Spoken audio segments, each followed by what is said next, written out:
How's it going, guys, and welcome back to another episode of the AFC Wimbledon Road to Glory Career Mode. And this is going to be episode number 73 of this series. And before we do get into anything, I've got to thank you guys again for all the support you're showing on this series. And in this episode, we're going to be playing quite a few important games across 3 competitions. Obviously, we're going to be playing in the Premier League and also in the Capital One Cup, I do believe, as well.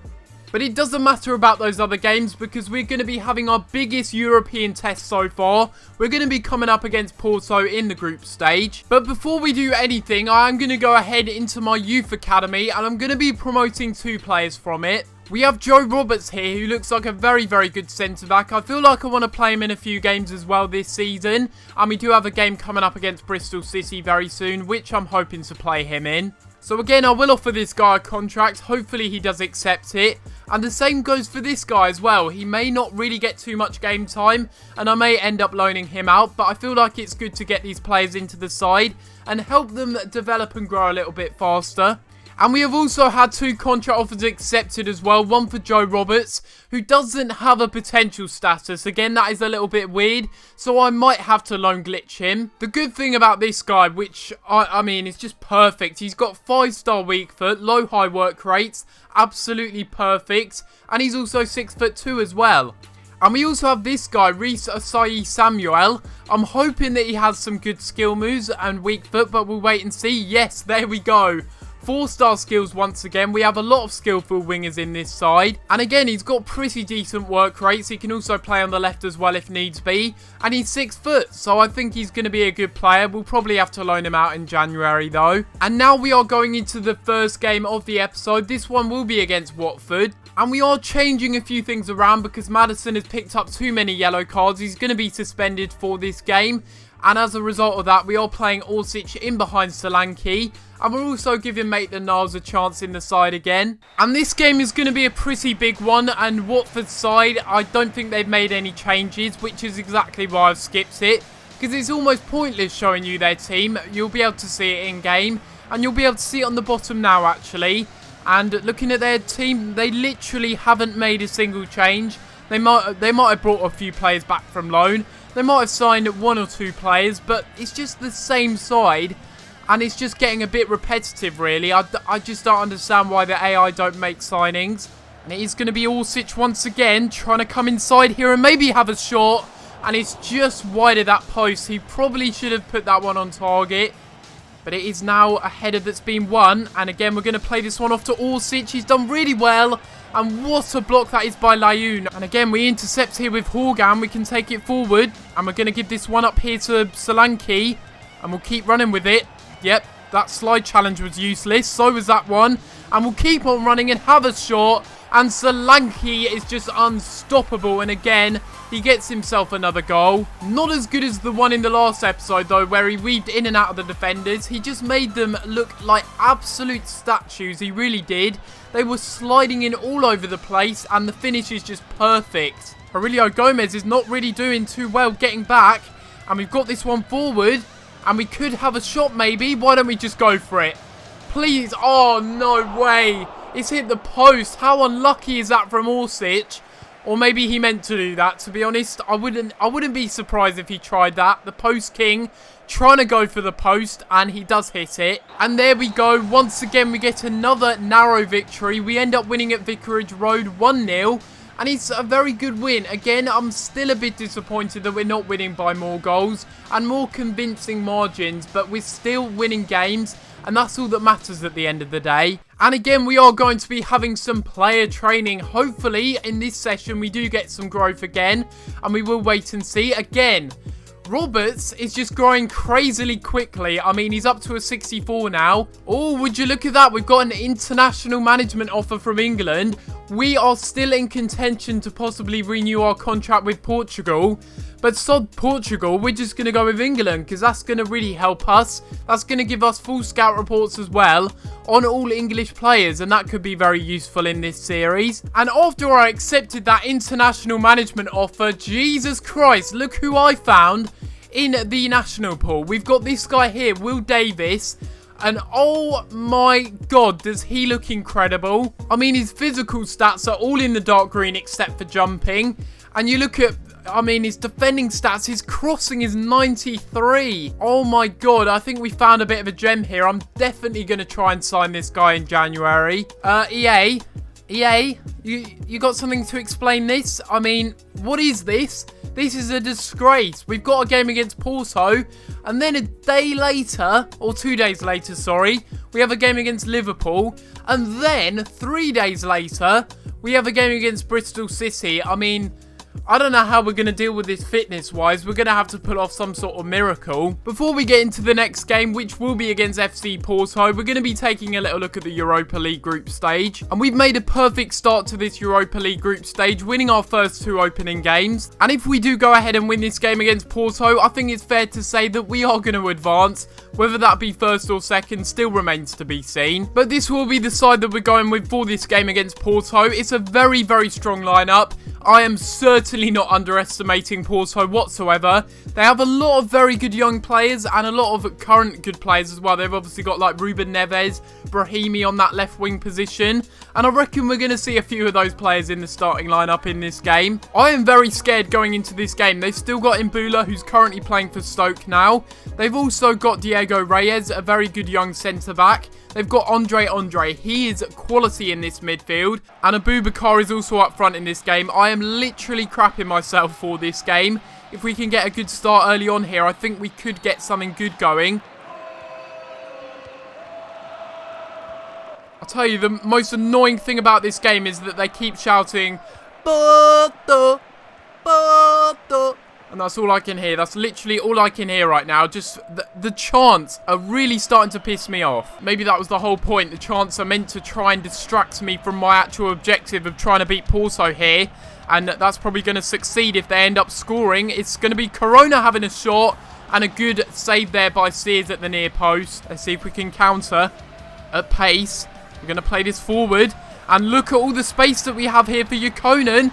If we can try and cut this one back, maybe into the middle. And it's a really good pass, so Beta can't finish. But it's still with Villalba with the shot and into the side netting. And he's going to try and get the cross in. It's punched away. Now it's going to be Villalba again. Out here to Patterson, trying to get the cross in again. Off the bar. What on earth has happened there? Oh my god, we've scored. What on earth happened there with the cross from Patterson? I think we need to watch this again. That was madness. Okay, so the cross comes in from Patterson. It was more like a shot. It hit the underside of the bar. Then the keeper saved up, well, Yukonen's follow-up shot. I didn't even tell him to have a shot, but the finish there is just really cheeky from Orsic. I don't understand how that chance just came about. It was completely out of nothing. It is going to be a corner for Porto once again. They've got a lot of aerial threats in the box. And they whip it in with Ruben Neves off the bar. No keeper there. And we just get away with that one. And we are now going to be bringing on Maitland-Niles for a little bit of pace. Hoping that we can maybe catch them out on the break. And it is going to be out here to that man Niles. And this is not really what I want him to be doing. Sort of holding it up for other people. Okay, there's obviously an injury. No! Vestergaard is injured. That is not good.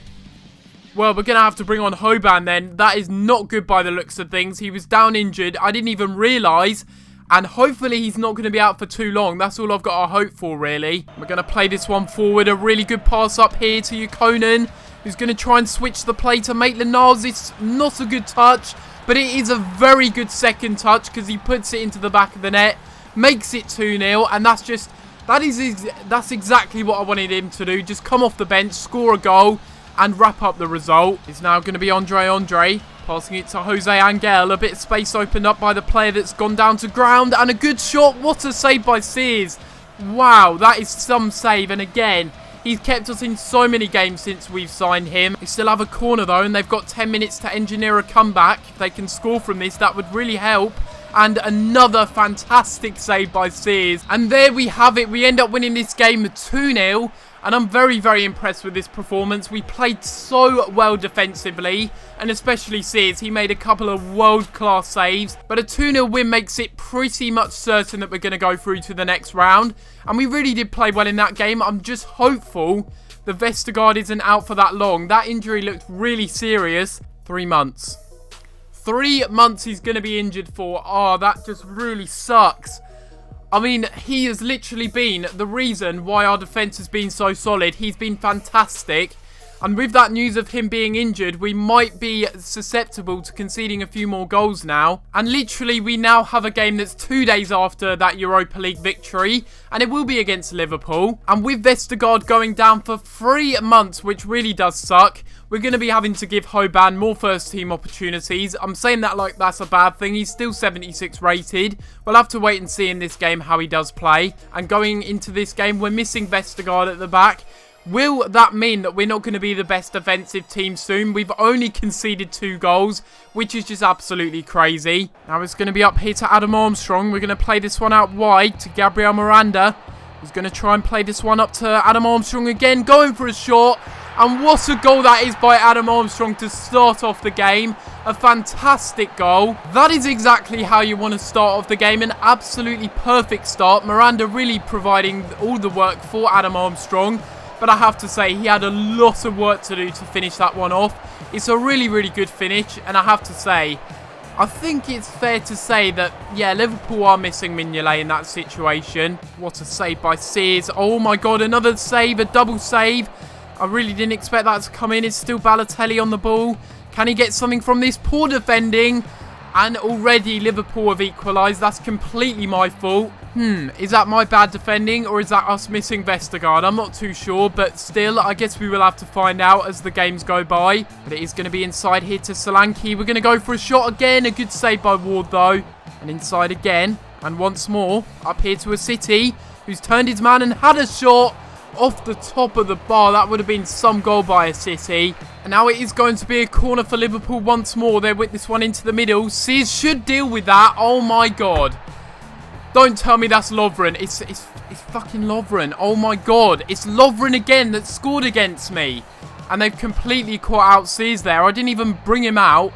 And he's just like, yeah, I'm probably going to get that. And Lovren beats him to it. Oh my God. Now it is going to be Strandberg though. Playing this one forward for a City. Can he find the pass here to Watford? Yes, he does. Can he score? No. Up here to Maitland-Niles on this left side. Can he get something from the game?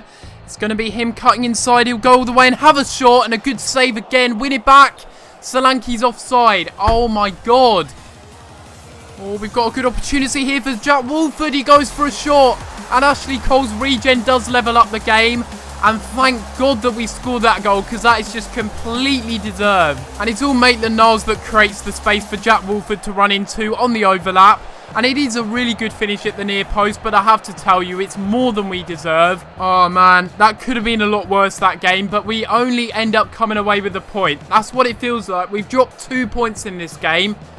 It could have been 3, yes, had we not have drawn level with Jack Watford, but still, that is just the biggest injustice we've had this season. And we do now have a Capital One Cup game, which will be against Bristol City here. And this will be the side that we are going with for this game. But I will be simming this game. I'm not going to be playing this one this time round. I don't really feel like playing it. And I think it's one that we're going to win anyway, regardless of whether we play it or not. However, I am going to sim this match. I'm not going to play it like I've said that I would in previous episodes. I said I'm going to try and cut down on the simming and just play more games, but I don't have time at the moment. And it is a very rotated side going into this game. We're giving Roberts, our youth centre-back, a go in this game. And we do end up winning the game 1-0, so that's absolutely fine. Yukonen gets a goal. We do have a monthly scouting update, though. We will take a little look at this one. And we do actually have one really, really good looking youth player. And it is Jeff Carson. Northern Ireland, obviously. And he could either be a right winger or a central attacking midfielder by the looks of things. But this will be the end of this episode, and hopefully you have enjoyed. And if you have enjoyed this episode of this career mode, make sure you leave a like on the video and subscribe if you haven't already. In the next episode, we're hopefully going to try and live without Vestergaard for the next 3 months, because obviously he did get injured in this episode, which does suck. But in all seriousness, we will try and get through the most of November. We've got a lot of games to come in December though, so that could be a bit of an issue. But I'm hopeful that we can secure qualification to the next round by maybe winning this game in the next episode against Rosenborg. But apart from that, guys, I'm going to have to leave it there. And I'll see you next time for another video. Thanks for watching.